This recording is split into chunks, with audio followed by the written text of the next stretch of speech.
Hello, this is May 18, 2022, and we are discovering your spiritual type.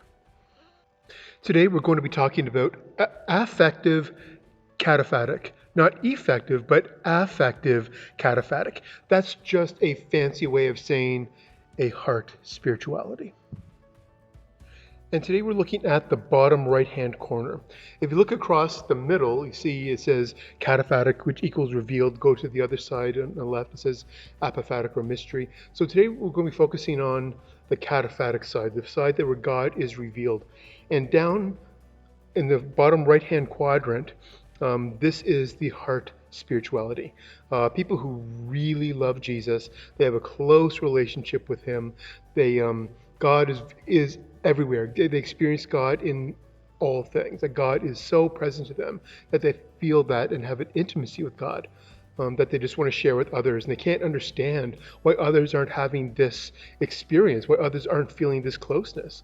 So at its best, these heart spirituality types, they're great at witnessing. They like singing hymns, gathering together for community meals, it says, shared experiences of personal transformation. Again, this is a very heartfelt spirituality.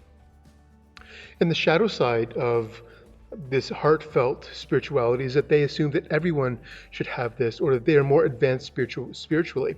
In type 1, Corrine Ware notes that the shadow side is that my doctrine is purer than yours. In this heartfelt spirituality, the shadow side is my walk with God is closer than yours. You might remember Pastor Julianne asking the question, so where have you seen God this week? And that comes directly from this affective or heart spirituality. Where did you experience God? Where was God very real to you? And again, it's for someone like me, that's a question like, well, I don't know what you're talking about. But a lot of folks, that's a very real question, and folks can share where they saw God in their lives. And for those on the other pieces of the spectrum, other three quadrants, the worry is that if I don't feel God that intimate as the way other folks say they do, is there something wrong with me? Is my spirituality somehow deficient? Or is there even something broken about my spirituality? Am I broken with my relationship with God if I don't experience God in that direct way? But that's not how it works. Affective spirituality is just one way of connecting with God. And for those who do connect this way, it can be a very powerful, transformative experience for that person. And so if you have that heart spirituality, I think that's wonderful. And you can grow deeper and deeper into your intimacy and understanding of God within that relationship.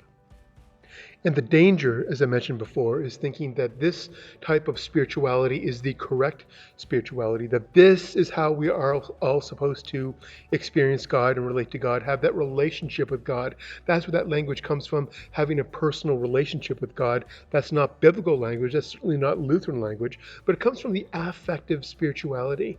And it can be hard for some of us who aren't part of that to understand what that means. And it's hard for them to understand that we don't have that same spirituality. That doesn't mean that there's something wrong with our spirituality, is that just we connect with God differently.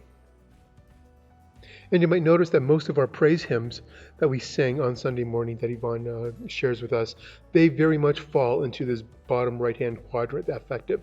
All these love songs to Jesus, these using the word I, me, and my love for God and my love for Christ and all that sort of stuff. That's very much affective spirituality, heartfelt spirituality.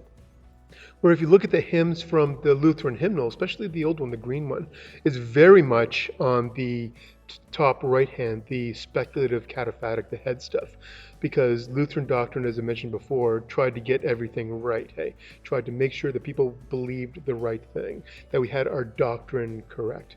So there's been a change within Lutheranism, especially within this congregation, to move towards the heart-centered or the affective kataphatic, where God is revealed in emotional experiences and in a heartfelt way. So do you fall into this quadrant? Do you experience God in a very emotional way, in a very heartfelt way? If so, leave a comment in the comments and tell us your experience of where you feel God, how you perceive God and experience God in this heartfelt, emotional way.